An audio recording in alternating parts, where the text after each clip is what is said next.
In a quiet little town surrounded by golden fields lived a boy named Ryan. A boy everyone called gifted. Teachers said he was one of the smartest in school. His parents believed he was destined for great things, and Ryan believed that too. He had a dream, not a small one.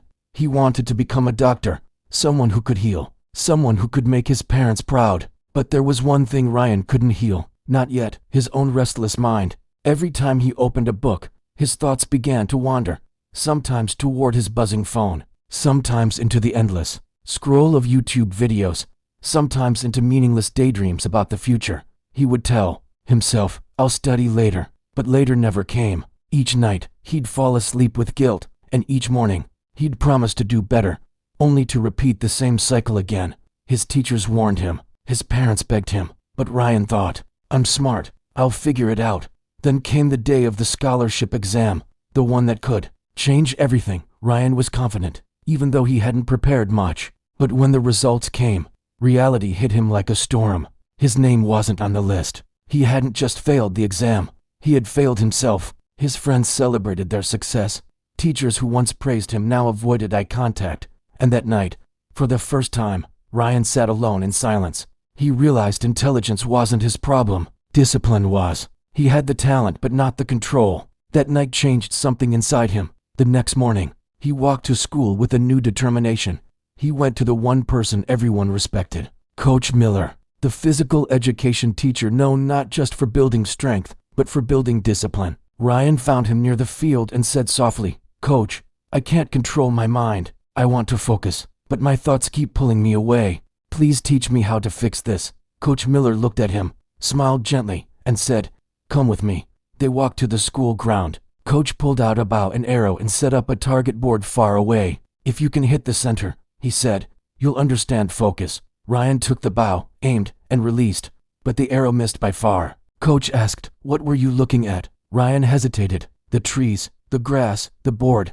Coach nodded. "That's your problem. You're looking at everything but your goal. You cannot hit the target when your mind is scattered." In life, the same rule applies. If your attention keeps jumping between distractions, you'll always miss your mark. Ryan felt those words deeply. He asked, "So how do I fix it?" Coach said, "By training your mind like an athlete trains his body. Follow 4 rules. 1. Control your thoughts. When your mind drifts, bring it back. Remind yourself what matters in that moment. 2. Build a routine.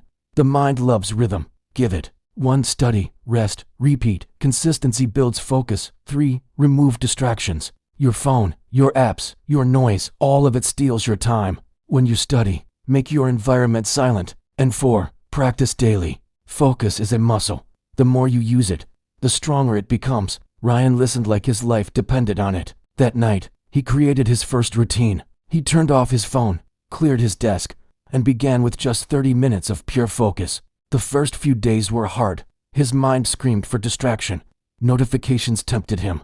But every time he reached for his phone, he remembered the arrow that missed its mark. Slowly, 30 minutes became 1 hour. 1 hour became 2. Days turned into weeks, and something incredible began to happen. Ryan didn't just study. He began to enjoy studying. His mind felt sharper, his thoughts calmer, and for the first time in years, he felt in control. Months later, another exam approached, tougher than the last one. But this time, Ryan was ready. He didn't study harder. He studied smarter, with full focus. And when the results came, Ryan not only passed, he ranked first in his entire district. His parents cried with pride. His teachers praised him again.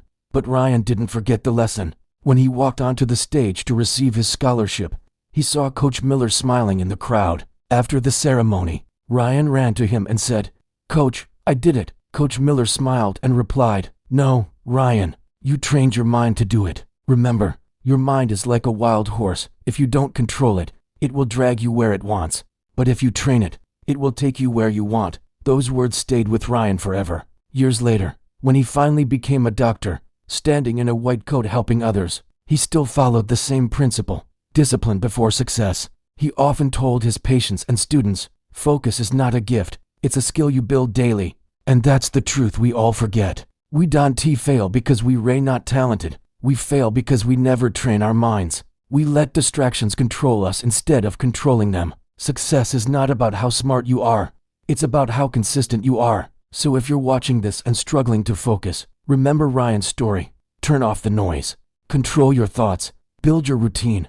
And protect your focus like your dream depends on it. Because it does. Every big goal begins with small daily choices. Don't wait for motivation. Build discipline. Because one day, when you look back, you'll realize the difference between failure and success was never luck, it was focus. And when that day comes, you'll finally understand what Ryan learned on that quiet school ground. That the most powerful tool in the world is not intelligence, not talent, not luck. It's a trained mind.